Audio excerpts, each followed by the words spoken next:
ሰላም ጤና ይስጥልን ተመልካቾቻችን ከአንከር ሚዲያ ዝግጅት ክፍል ያክብሮ ሰላምታችንን እናቀርባለን። በወሎ ያለውን ትኩረት በማድረግ በአማራ ክልል እየተካሄደ ያለውን የሉና ተጋድሎ መረጃዎችን የምናቀብልበትን ዝግጅት ነው ይዘን የመጣነው። ወሎም የአገዛዙ ሰራዊት ዳግም ጋሸናንና ሌሎች ቁልፍ ቦታዎችን ለመያዝ ከፍተኛ የሆነ ሰራዊቱን ማስገባቱ ተገለጸ። የኦሮሚያ ልዩ ኃይል ጭምርም በከፍተኛ ቁጥር ወደ አማራ ክልል በተለይም ወሎ መግባቱን ነው ያገኘነው መረጃ የሚያመለክተው። ከደሴ ደላንታ በ40 ወታደራዊ ተሽከርካሪዎች በሺዎች የሚቆጠሩ ወታደሮች ተጭነው ገብተዋል። ወደ ላሊበላ በኢትዮጵያ አየር መንገድ አውሮፕላን የተራገፈው የአብይ አህመድ ሰራዊት ከላሊበላ መውጣት አልቻለም። ጋሸናን በከፍተኛ መስዋዕትነት ዳግም ለመቆጣጠር የአብይ አህመድ አገዛዝ ስምሪት መስጠቱም ታውቋል።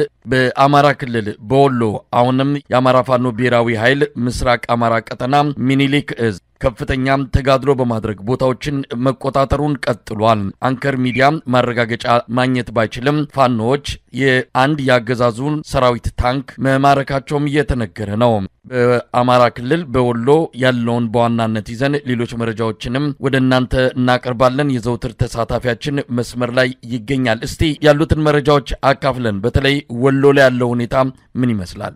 መሳይ በወሎ በየትኛውም አቅጣጫ ማለት ይቻላል የፋኖ ኃይሎች አሁንም አዳዲስ ከተሞችንና አዳዲስ የውጊያ ቀጠናዎችን በመክፈት ትልልቅ ድሎችን እያገኙ ነው የሚገኙት። በዛው ልክ ደግሞ መንግስት ከፍተኛ የሆነ ዝግጅት በማድረግ በተለይ በደርግ ጊዜ ሁሉም ነገር ወደ ጦር ግንባር ተብሎ ወደ ሰሜን አካባቢ የኢትዮጵያ ጦር በሙሉ ወደ ኤርትራና ወደ ትግራይ እንደሄደው ሁሉ አሁን ደግሞ ሁሉም ነገር ወደ ጋሸና በሚያስብል ደረጃ የሀገሪቱን ሁሉንም ህዝቦች በተለያየ አቅጣጫ ወደ ጋሸና እያጠቃ ጋሸናን ከበባ እንዲፈጽምና የጋሸናን አካባቢ መልሶ ለመቆጣጠር ከፍተኛ ዝግጅት እያደረገ ነው። ነገር ግን በአንጻራዊ ደግሞ የፋኖ ኃይሎች በትናንትናው ዕለት ወሳኝ የጦር ሰፈር እንደሆነ የሚነገርላትን የድልብ ምሽግ መስበር መቻላቸውንና ከተማዋን መቆጣጠር መቻላቸውን በጋሸና በቅርብ ርቀት የምትገኘው ወደ ላሊበላ በሚወስደው መንገድ ላይ የፋኖ ኃይሎች ይህንን በጣም ስትራቴጂክ ወታደራዊ ጠቀሜታ ያላትን የድልብ ከተማን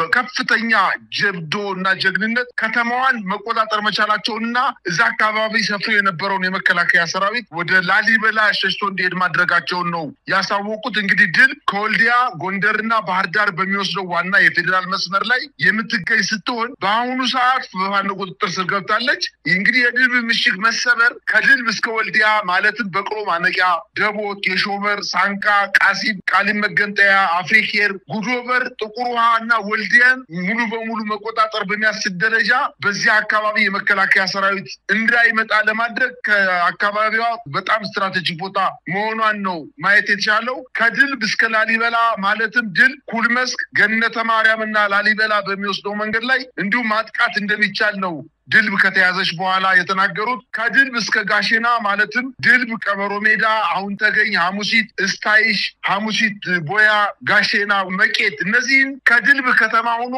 እነዚህ የጠቀስኩልን አካባቢዎች መቆጣጠር እንደሚቻል ነው ወታደራዊ ዜና ምንጮቻችን እየገለጹልን ያለው። ከድልብ እስከ ሙጃ ማለትም በቅሎ ማነቂያ፣ ወንዳች፣ ግዳን፣ ሙጃ ከተማ እንዲሁ የድልብ ከተማን በመያዛቸው እነዚህን አካባቢዎች የመከላከያ ሰራዊቱ መልሶ ለማጥቃት በሚንቀሳቀስበት ወቅት ስትራቴጂክ ቦታ መሆኗን ጠቅሰው ድልብ ከተማን አሁንም ከጋሸና ያልተናነሰ ከፍተኛ ትንቅንቅ በማድረግ ከተማዋን መቆጣጠር መቻላቸውን ነው የጠቀሱት። ግን በአጠቃላይ መሳይ ጋሸና የአገሪቱ የመከላከያ ኃይል በሙሉ ማለት በሚያስችል ደረጃ ወደ ከተማዋን ለመቆጣጠር በተለያየ አቅጣጫና እዛው ጋሸና አጠገብ ላይ ተከቦ የሚገኝ ተቆርጦ የቀረ የመከላከያ ሰራዊት በከተማዋ ደቡባዊ ክፍል አሁንም በአንድ ምሽግ ላይ ራሱን መሽጎ አብዛኛውን ክፍል ግን የፋኖ ኃይሎች እንቅስቃሴ እያደረጉበት ነው። ይህን ኃይል ለማትረፍና ፖለቲካዊ ድል ለማግኘት የፋኖ ኃይሎችን ከጋሸና ለማስወጣት የሀገሪቱ ጠቅላላ እዝ በሙሉ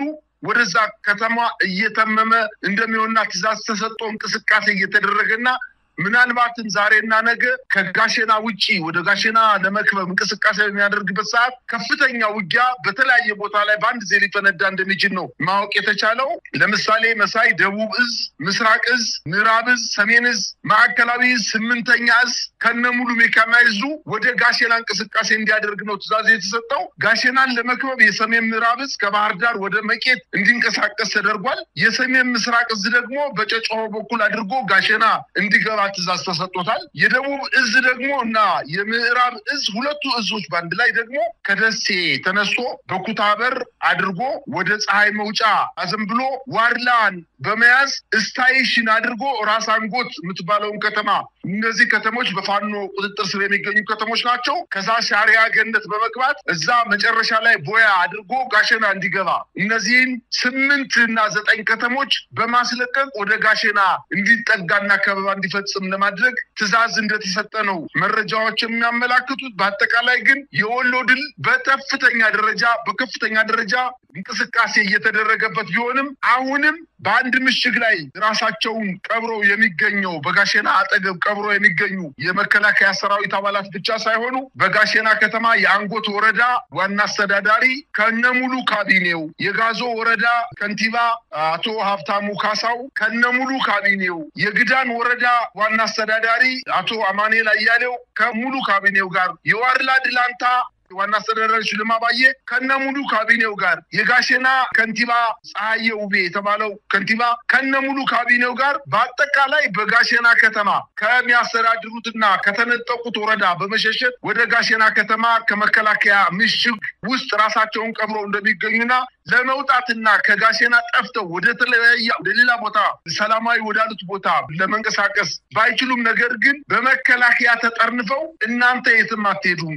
እኛን እዚህ በአረርና በጥይት አስመታችሁ እናንተ በሰላም ልትኖሩ አትችሉም በማለት መከላከያ እነዚህን ሙሉ ካቢኔዎች የ6 እና የ7 ወረዳ ካቢኔ ከነሙሉ ወረዳ አስተዳዳሪዎች ጋር አፍኗቸው እንደሚገኝና በማዕከላቸው ምናልባት ግጭቶች ሊፈጠሩ እንደሚችሉ እነዚህን ለማዳን ነው በዋነኝነት በ6 እና በ7 አቅጣጫ የመከላከያ ሰራዊቱ ጋሸናን ለመክበብ የሀገሪቱን ጦር በሙሉ ማለት በሚያስችል ደረጃ ወደ ጋሸና አካባቢ እያጠቃ ጋሸና እንዲቆጣጠር ለማድረግ እንቅስቃሴ እያደረገ ያለው። በእርግጥ መሳይ መከላከያ ሰራዊት ይህንን ተሸንፎ የለቀቃቸውን ቦታዎች በሙሉ መልሶ ለመያዝ የሚያስችል ወታደራዊ ቁመና የለውም። መንግስት ግን እያደረገ ያለው የመከላከያ ሰራዊቱ በጣም እየተዳከመ በመምጣቱ የኦሮሚያ ልዩ ኃይል በከፍተኛ ቁጥር ከከባድ መሳሪያትና ከፍተኛ ትጥቆችን በመያዝ ለልዩ ኃይል አባላት የማይፈቀድ በአገሪቱ የሚከለከል ከባባድ መሳሪያዎችን ፒቲአር የሚባሉ ተሽከርካሪ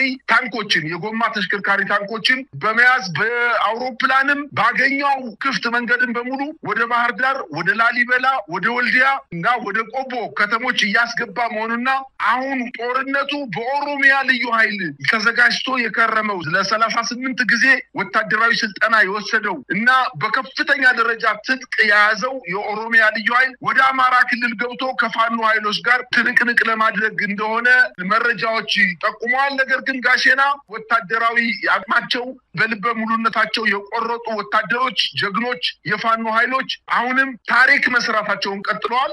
ምናልባት ያልተረጋገጠ መረጃ ቢሆንም አሁንም በጋሸና ዙሪያ ከፍተኛ ጦርነት እየተደረገ ሲሆን ታንክ እንደማረኩ እና አሁንም ሰራዊቱን እያፈረሱት እንደሆነ ታንክ መማረክ ማለት ምን ማለት እንደሆነ እንግዲህ ወታደራዊ ጠበብቶች እንደሚናገሩት ሰራዊቱ የአካባቢ ሰራዊት ፈርሷል ማለት ነው። ሻለቃዎች ጀምሮ ከሻለቃ በላይ ያሉ ወታደራዊ አመራሮች ከቆሰሉ ከተማረኩ ከሞቱ ሰራዊቱ ፈርሷል ማለት ነው። ወታደራዊ ሳይንሳዊ ትንታኔ የሚሰጡ ወታደራዊ ባለሙያዎች እንደሚናገሩት። ስለዚህ በጋሸና አካባቢ አሁንም ታሪክ መስራታቸውን ቀጥለዋል። እነሱ ደግሞ የሚዲያ ሰራዊታቸውን አሰልፈው በላይነሽ አመዴ መጣች እንደዚህ አረገቻቸው አመድ አረገቻቸው እያሉ በዲጂታል ሚዲያ ሰራዊቶቻቸው እየለፈለፉ ነው የሚገኙት። ነገር ግን እየተዳከመ ሳይሆን ከዛው አፍንጫቸው ስር ላይ በ9 እና በ10 ኪሎ ሜትር ርቀት ላይ የምትገኘውን የድልብ ከተማን ወታደራዊ ቁልፍ ቦታ የሆነችውን የድልብ ከተማን የሰራዊት ክምችት የነበረባትን የድልብ ከተማን አሁንም መጥተው እያስለቀቁ የድልብን ከተማ ብቻ ሳይሆን በዛ አካባቢ ያሉ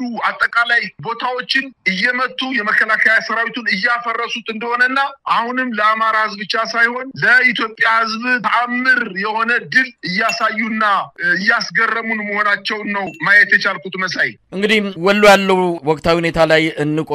ጋሸና ያላትን ወታደራዊ ጠቀሜታ በተመለከተ ባለፈው ጦርነት ጀነራል ባጫ የተናገረውን እናስታውሳለን፣ ምን ያህል ቁልፍ ቦታ እንደሆነች። ነገር ግን ሊያጣጥሏትም አሁን እየሞከሩ ነው። ዳግም ለመያዝ ቀደም ሲል መረጃው እንዳቀበልከንም ከበርካታ አቅጣጫዎች ሰራዊት እያስገቡ ነው። መንገድ ላይ እየተቆረጡ እየተመቱ ያሉም አሉ። ነገር ግን ሙሉን የመከላከያ ሰራዊት አንዳንዶች እንደውም ጥቂት ጀነራሎች ሲቀሩ በሙሉ አማራ ክልል ገብተዋል ነው። ከአማራ ክልልም ወሎ ይገኛሉ ነው። የብልጽግና ወታደራዊ ሹማምንቶች ግምገማ እንደሚያሳየው ጋሸናን ማጣት፣ በአጠቃላይ ወሎን ማጣት የመከላከያ ሰራዊት ሙሉ በሙሉ የመሸነፍ ምልክት በመሆኑ ይሄን ነገር ባለ በሌላ ኃይል መቀልበስ ይገባናል ብለው እየተረባረቡ ይገኛሉ። እስቲ ወልዲያ ምንድን ያለው? ወልዲያ ላይ እንግዲህ ትኩረት አድርጓል። እነሱም በወልዲያ ምንም አይነት ፋኖች የበላይነት እንዳይከሰት የሚቻለውን ሁሉ እያደረጉ ነው። ወደ የትኛውም አቅጣጫ መሳሪያ እየተኮሱ ነው። ወልዲያን ዙሪያ ወደ ከበቧቸው ተራሮች በሙሉ ከባድ መሳሪያዎች እየተተኮሰ እንዳለ ነው የምንሰማው። መከላከያው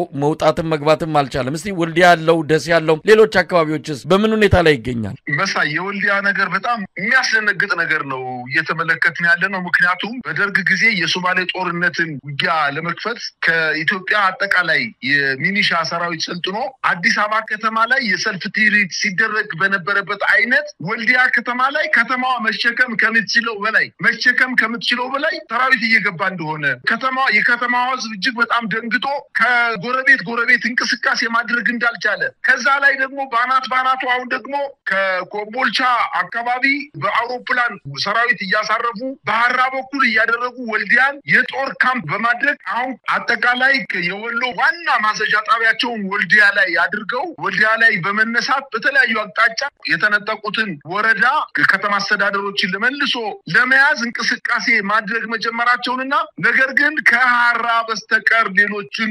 የሚንቀሳቀሱባቸውን አካባቢዎች ጎሮሯቸውን አንቀው በመያዝ አራቱንም የሞጫ በሮች የፋኖ ኃይሎች ይዘው ከፍተኛ እንቅስቃሴ እያደረጉ ነው። አሁን እንዲያውም ትናንትና ማምሻውን የደረሰን ዜና ወልዲያ ከተማ በማንኛውም ሰዓት የፋኖ ኃይሎች ድምጻቸውን አጥፍተው መልስ እየሰጡን ባለመሆናቸው የራሳቸውን አዘጋጅተው ስለጨረሱ ወደ ከተማው ሊገቡ ይችላሉ የሚል ዜና በመነሳቱ ወታደራዊ ጀነራሎች ጀነራል መርፍ የተባለውን መሳሪያ በእውር ድንብስ ወይንም ያለ ወታደራዊ ኦፒ አስተኳሽነት ባገኙት አካባቢ ዝም ብለው እየተኮሱ አለን እንዳትጠጉ እንዳትመጡ እያሉ በጣም በከፍተኛ ቁጥር ያለውን ታንክ ዙ 23 እና ጀነራል መርፍ የተባለው መሳሪያ ሼህ መሐመድ አላሙዲ ስቴዲየም በመሆን እየተተኮሰ እንደሆነ እና ወደ ከተማው የፋኖ ኃይሎች እንዳይገቡ ለማድረግ ራሳቸውን በምሽግ ላይ በመከላከል መንገዶችን አስከፍተው ቀሪ ሌሎችን በፋኖ ቁጥጥር ስር ያሉ ከተሞችን ለመቆጣጠር ባለመቻላቸው በከተማ ላይ ተቀምጠው መድፍ ጀነራል መርፍና ዙ 23 ታንኮችን በመተኮስ ላይ እንደሚገኙና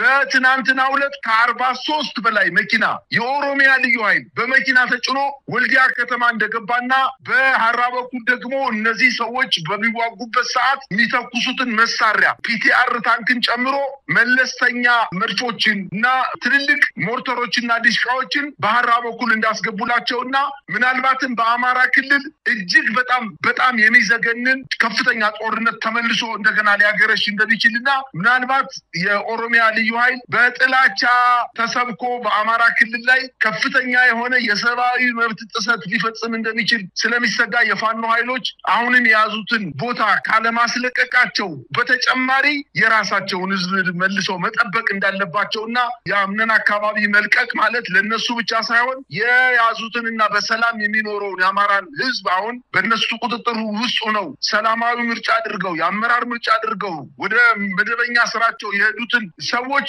አባቶችን ማስገደል፣ ሴት እህቶቻቸውንና ሚስቶቻቸውን ማስደፈር፣ ቤታቸውን በሳት እንዲቃጠል ማድረግና አጠቃላይ ከዚህ በፊት ሲያረግ እንደነበረው በራሱ በወለጋ ክልል አካባቢ የአማራ ተወላጆች እንዴት አድርጎ ሲጨፈጭፍ እንደነበረ በጅምላ ሲቀብር እንደነበረ እንዳየነው አሁን በአማራ ክልል ላይ እናንተ የፋኖ ደጋፊዎች ናችሁ ማለት ያንን አካባቢ በሙሉ በሳት ለማቃጠል ከፍተኛ እንቅስቃሴ ሊያደርግ እንደሚችል ስለሚታወቅ ከወዲሁ ጥንቃቄ እንዲደረግ እንደው እግረ መንገድ ማሳሰቢያ መስጠት እፈልጋለሁ መሳይ። እንግዲህ በሁሉ ያለው ሁኔታ በየሰዓቱ ተለዋዋጭ ሊሆን ይችላል። በዋናነት ግን የፋኖ ግስጋሴ የሚያቆመው አይደለም። አገዛዙ ድንገት ከመጣበት የፋኖ ናዳ ለመዳን ይችላል በሚል ተለያዩ እርምጃዎችን እየወሰደ ነው። እንዳልከውም የኦሮሚያ ልዩ ኃይል መግባቱ ምናልባትም ቆመው የሚዋጋ አላማውን ያገዛዙን ተልኮ ተቀብሎ እስከ መጨረሻው የሚፋለም ሰራዊት አድርጎ አስቦት ሊሆን ይችላል። ነገር ግን የኦሮሚያ ልዩ ኃይልም እንደዚሁ ከሌላው የኢትዮጵያ ወታደሮች ከኢትዮጵያ ታጣቂ ኃይሎች የተለየ አይደለም። ከዚህ አገዛዝ ያገኘው የተለየ ጥቅምም የለም። ስለዚህ ያልተገባ ጦርነት ህይወቱን የሚገብርበት ምንም ምክንያት እንደሌለ ተገንዝቦ ይሄ የአብይ አህመድን ሴራና አደገኛ ተልኮ ማክሸፍ ይጠበቅበታል። ለማንኛውም ሌሎች አካባቢዎችስ ምን አለ? እንግዲህ በተለያዩ ባለው ሁኔታ ዜናዎችን ከሌሎች አካባቢዎች በስፋት ቢመጡም ነገር ግን ትኩረቱ ወሎ ላይ ስላለ ብዙም ሽፋን እየተሰጣቸው አይደለም። ነገር ግን ከፍተኛ ፍልሚያዎች እየተካሄዱ ነው። ምን አለ ሌሎች አካባቢ እንዲያው ከዛ በፊት በተለያየ አቅጣጫ ወደ ጋሸና እየተንቀሳቀሰ ያለው የመከላከያ ሰራዊትና የኦሮሚያ ልዩ ኃይል የአማራ ፋኖ ብሔራዊ ኃይል ምስራቅ አማራ ቀጠና አባናደው ዘመቻ ባለሽሩጡ ክፍለ ጦር በሰሜን ወሎ ዞን ሀብሩ ወረዳ ከአረርቲ ወደ ሀብሩ ሊጎና በከፍተኛ ቁጥር ሲጓዝ የነበረ የመከላከያ ሰራዊት ዊላ ጎባ ከተባለ ቦታ ላይ ገጥሞ ከፍተኛ የሆነ ድል ማስመዝገቡን በተለይ ምስራቅ አማራ ኮራንድ ከሐራ ከተማ ተነስቶ በአረርቲ በኩል አድርጎ ወደ ገንፎ ጨፋና ጊራና ማለት እንግዲህ ከቆቦ አካባቢ ያለች ሌላ አካባቢ ነች። ወደ ገንፋ ጨፋ አድርጎ ጊራና ሲጓዝ የነበረ በኋላ ከጊራና አድርጎ በቆቦ አድርጎ ወደ ላሊበላ ለመሄድ እንቅስቃሴ የሚያደርግ ኃይል ነው። ይህ ኃይል በጣም በከፍተኛ ሁኔታ ተመቶ እጅግ በጣም ሲበዛ ሰንሰለታማ ተራራን አቋርጦ ሲመጣ የነበረ ነው። እንግዲህ ያ የመከላከያ ሰራዊት ያንን ውጣ ውረድ ተራራውን ሸንተረሩን ያውቃል ተብሎ ነው የተላከው። ነገር ግን ከዛ በላይ የሚያውቁት የፋኖ ኃይሎች በተለያየ ቦታ በመቁረጥ ትናንትና ሙሉ ቀን ማለት በሚያስችል ደረጃ 12 ሰዓት ሙሉ የፈጀ ማከላከል መልሶ ማጥቃት በኋላ ማጥቃት ካደረጉ በኋላ በተለይ ጊራና የሚባለው ቦታ ሳይደርስ እየሳቡ ከአረርቲ ጀምረው ጊራና እስከሚደርስ ድረስ የመከላከያ ሰራዊቱ እንደገና ተመቶ ሙሉ ማጥቃት ሲደረግበት ተበታትኖ እጅ እየሰጠ እንደሚገኝና በተደረገው ውጊያ በዚህ በአራትና በሶስት ቦታ ላይ በተደረገው ውጊያ ከአረርቲ እስከ ጊራና አካባቢ በተደረገው ውጊያ ከ120 በላይ የመከላከያ ሰራዊት በትናንትናው ዕለት እንደተደመሰሰ ነው መረጃዎች የሚያመላክቱት።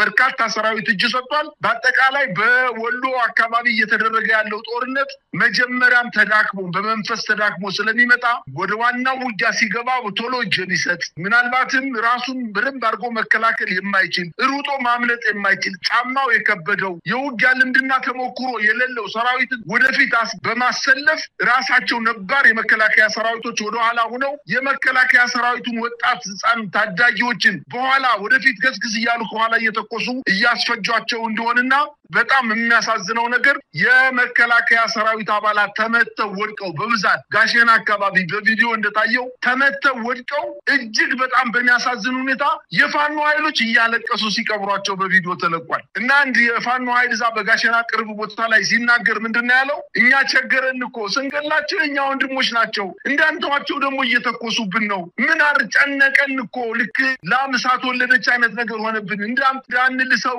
ሳት እንዳንተው ደግሞ ልጅ ሆነብን። እየጨነቀን እያለቀስን ነው እየቀበርናቸው ያሉት። እንግዲህ እንዳንተዋቸውም እየተኮሱብን ስለሆነ ነው በማለት የነሱን የመከላከያ ሰራዊቱን ታዳጊዎችና ወጣቶች መሞት የፋኖ ኃይሎች እያለቀሱ ነው የሚቀብሯቸው ከህዝቡ ጋር። ይሄ በጣም የሚገርም ነው። ትልቅ ሰብአዊነት ነው እያሳዩ ያሉት። ስለዚህ በዚህ ሰብአዊነታቸው እግዚአብሔር ተጨምሮበት የአማራ ህዝብ ታክሎበት የፋኖ ኃይሎች የያዙትን አካባቢ በደንብ አጠናክረው ሊቀጥሉ እንደሚችሉና ምናልባትም በትናንትናው ዕለት በተለያዩ አካባቢዎች አሁንም ውጊያዎች ተጠናክረው እንደቀጠሉና በተለይ የወሎውን አጠቃላይ የፋኖ እንቅስቃሴ እንዳይመታ ወደኋላ እንዳይቀለበስ ለማድረግ በጎጃም በጎንደር እንዲሁም በሸዋ እንቅስቃሴዎች በስፋት መካሄድ እንዳለባቸውና በአንዳንድ ቦታዎች ላይ እንቅስቃሴዎች ጥሩ እንደሆኑ ለምሳሌ የአማራ ፋኖ ብሔራዊ ኃይል ደቡብ አማራ ቀጠና አሳምነው እዝ የአጼ ዘርዓ ያዕቆብ አንደኛ ኮር ዛሬ ከሰዓት በኋላ በመራቤቴ ከተማ ገረን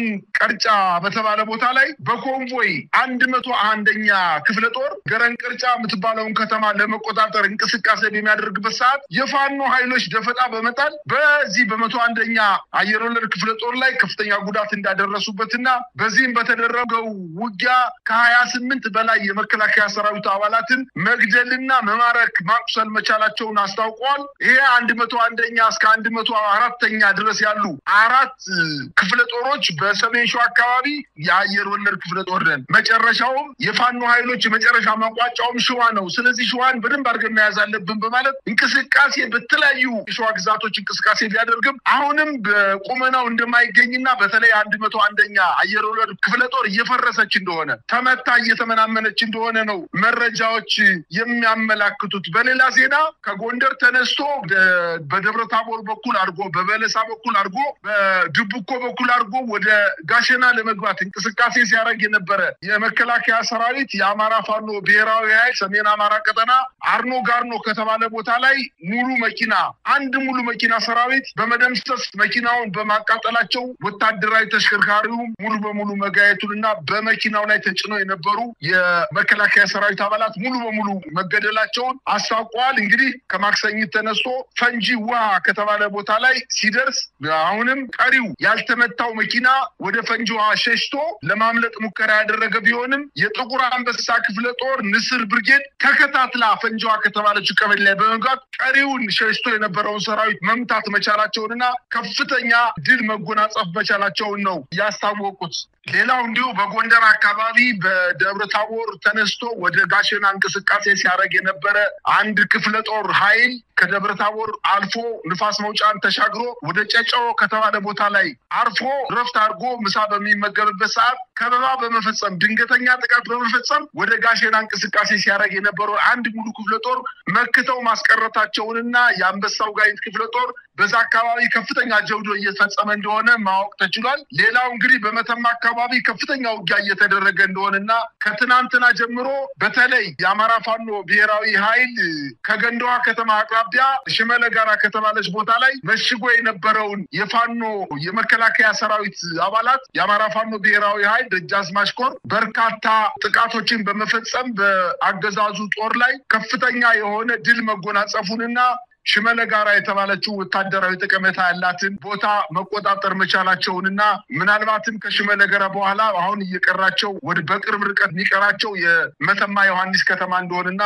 በዛም ላይ ጥቃት ይፈጽማሉ በማለት ሰራዊቱን መከላከያው ወደ መተማ ዮሐንስ አስገብቶ ምሽጎችን እያጠናከረ እንደሚገኝ ነው ማወቅ የተቻለው። እንዲሁም በባህር ዳር ዙሪያ አካባቢ በርካታ ቦታዎች ላይ ከፍተኛ ውጊያዎች እየተደረጉ ሲሆን አሁን የአካባቢ የበላይ ዘለቀ አየር ማረፊያ አካባቢ ጦርነቶች እየተደረጉ ቢሆንም አሁንም የኢትዮጵያ አየር መንገድ በርካታ ሰራዊት በባህር ዳር ከተማ እያስገባ እንደሆነና የሲቪል ትራንስፖርት አቁሟል ማለት በሚያስችል ደረጃ ከተለያዩ የኦሮሚያ ክልሎች የኦሮሚያ ልዩ ኃይልን ወደ ባህር ዳር ከተማ በአውሮፕላን እያጓጓዘ እያሳረፈ እንደሆነ ይሄንን የተገነዘቡት የፋኖ ኃይሎች በተለይ የምዕራብ አማራ የአማራ ፋኖ ብሔራዊ ኃይል ምዕራብ አማራ ቀጠና የቴዎድሮስ እዝ አንደኛ ክፍለ ጦር በባህር ዳር ዙሪያ አካባቢ ገርጨጭ የተባለውን ቦታ ላይ ከፍተኛ ጥቃት በመፈጸም እዛ የነበረው ምሽግ በመቆጣጠርና ከተማዋን በመቆጣጠር ወደ ኤርፖርቱ አካባቢ መጠጋት መጀመራቸውንና ወደ መራይ አካባቢም እንዲሁ ከፍተኛ ውጊያ እየተካሄደ እንደሆነ ነው ማወቅ የተቻለው። በአጠቃላይ ግን ዋናው ትኩረቱ ወደ ወሎ ሆኖ የሀገሪቱን ሰራዊት በሙሉ ወደ ወሎ ቀጠናዎች በማስገባት የወሎን ቀጠና መልሶ ለመያዝ ጥረት እያደረገ እንደሆነ እና በብዛ ያልተሳካለት መሆኑንና ከወልዲያ ከተማም ለመውጣት ከፍተኛ እንቅስቃሴ ቢያደርግም የፋኖ ኃይሎች ምሽጋቸውን አጠናክረው እየተከላከሉት እንደሚገኙና በዚህ አጋጣሚ የሰሜን ሸዋ የጎንደርና የጎጃም አካባቢ እንቅስቃሴ የፋኖ እንቅስቃሴ ከወሎች ጋር ተጣምረው በአንድ ላይ ውጊያ ቢከፍቱበት ሰራዊቱ መፍረስ እንደሚችል አቅም እንደሌለውና ምናልባትም አሁን ቦታውን አካባቢውን የማያውቀው የኦሮሚያ ልዩ ኃይል መንግስት እጅግ በጣም ተማምኜበታለሁ በመጨረሻ እሱን አስገባዋለሁ ባለው መሰረት አስገብቶ እንቅስቃሴ እያደረገ እንደሆነ ናቸውና ይሄንን መመከት መቻል እንዳለባቸውና መመከት ካልቻሉ ግን ህዝቡን የሚፈጀው መሆኑን እንደው በዚህ አጋጣሚ እግረ መንገዴን ማሳሰብ ፈልጌ ነው መሳይ በጣም ነው ማመሰግነው እንግዲህ በአማራ ክልል ያለውን ወቅታዊ ሁኔታ በተለይም በወሎ እየተካሄደ ያለውንና ምናልባትም የኢትዮጵያ ህዝብ አይንና ጆሮን ወደ ተከለበት በዛ ቀጠና በርካታ መረጃዎችን ስታካፍለን ቆይታል በሌሎችም የአማራ ቀጠናዎች እንደዚሁ የሉናው ተጋድሎ ተጠናክሮ ቀጥሏል መረጃዎች እየወጡ ነው ያሉት በተለይ አብይ አህመድ ይህንን የወሎን ጥቃት ተከትሎ በተደጋጋሚ ከፖለቲካ አመራሮቹና ከወታደራዊ ሹማምንቶቹ ጋር እየተገናኘ እንደሆነ ምርጫውንም ከዚህ አንፃር ለማካሄድ የማያስችሉ ሁኔታዎች እየተፈጠሩ እንዳለ ብልጽግና በሰነድ ደረጃ ገምግሞ ምናልባት ምርጫውን ለማራዘም የሚችልበት ሁኔታ እንዳለ ነው ኮዲው እየተነገረ የሚገኘው በአማራ ክልል ያለውን ጦርነት ካልተቆጣጠርን ፋኖን ካልደመሰስን እንደዚሁም በኦሮሚያ የኦሮሞ ነጻነት ሰራዊት ኦላን እንዲሁ በቁጥጥራችን ስር ያንን ቀጠና ካላደረግን ምርጫ ማካሄድ አንችልም የሚልም ሐሳብ በብልጽግና ዘንድ ተነስቶ በሰነድ ሁሉ የተገለጸበት ሁኔታ ነው ያለው በአጠቃላይ በአማራ ክልል ያለው ሁኔታ በዚሁ ከቀጠለ ምናልባትም የኢትዮጵያ አጠቃላይ ሁኔታ የሚቀየርበት ጊዜ ሩቅ እንደማይሆን ነው ብዙዎች ግምታቸውን የሚሰጡት በጣም ነው ማመሰግነው የዕለቱን መረጃ አብረን ያቀርብንበት ዝግጅት በዚሁ ይጠናቀቃል አመሰግናለሁ እኔም አመሰግናለሁ መሳይ